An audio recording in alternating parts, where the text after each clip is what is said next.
All right, we're back at the Counter, Santa Monica. 8 locations in LA and Orange County. You gotta find one because they custom build your burgers.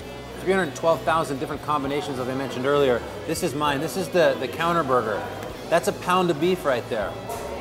And I'm terrified to eat it. Right here, you'll notice some mushrooms. Interesting story about mushrooms tonight in our last call spotlight. A couple of graduates from Berkeley figured out a way to set up an urban mushroom farm and make mushrooms in the most interesting way, the most green, beautiful way, but in an unlikely place, the city of San Francisco. Our spotlight is on Better Ventures. 1, 2, you know what to do. When anybody says you're growing mushrooms at a fraternity, anybody hears that, you're bound to laugh.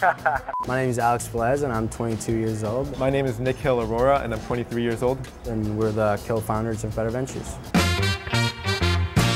Better Ventures is a sustainable urban mushroom farm. We started after we graduated from UC Berkeley last May. We realized that we could take recycled coffee grounds, used coffee grounds, and reuse them as a growing medium for gourmet mushrooms like oyster and shiitakes. And in a nutshell, kind of taking what was a waste stream and seeing how you can add value to it.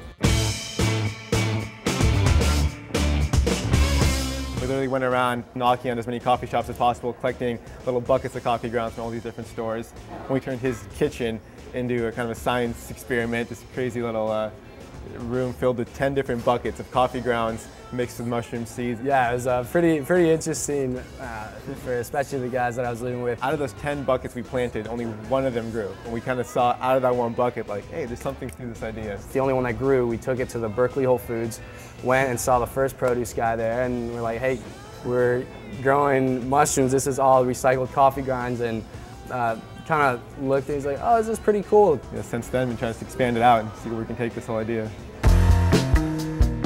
Hey, welcome to the warehouse. Believe it or not, there's an urban mushroom farm inside. I think it's definitely an interesting thing doing it in an urban area because just people don't expect it. The funniest thing is people, they'll be outside your building for 10 minutes saying, I'm lost, and they'll have no idea there's a mushroom farm inside this building. It starts off as just plain old coffee, just like this, and it takes about 3 weeks for it to get into these tough white bricks where the mycelium, where the roots of the mushroom are really taking it over. The thing with mushrooms is you can grow it in racks. You're talking more cubic feet, not square feet. So if you walk into our warehouse, there's just racks and racks and racks of mushrooms stacked up. Just trying to make it as efficient as possible. We launched regionally with Whole Foods and all 30 of their Whole Food markets up in Northern California selling their fresh oyster mushrooms now. I think every company should and is finding ways to become more sustainable. The whole economic chaos right now has kind of shown us there's got to be a different way to operating businesses. Better Ventures stands for back to the roots, and that's what that really symbolizes to Alex and I in the sense that you can operate a successful, large-scale company but still keep its focus on the community. I mean, that's what gets us up every morning and gets us to work. I think it's because we truly believe in what we're doing. We truly believe we're doing something that is making a change.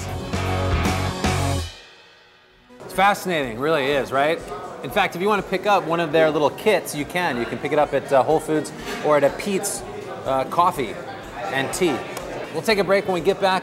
In honor of Coachella, we'll continue with an act that's going to be playing out there from England. They are electro-pop sensation LaRue, and they're blowing up right now on the radio, so enjoy them after this. There's songs like Bulletproof, which stemmed from a keyboard idea that I was playing while Ben was on the phone, and I was so bored. He'd been on the phone to this woman for like 3 hours. I was on the keyboard just messing around, and I came up with the arpeggiated bit that you can hear in the verse, and Ben was like, we got to write over that, and that just became Bulletproof.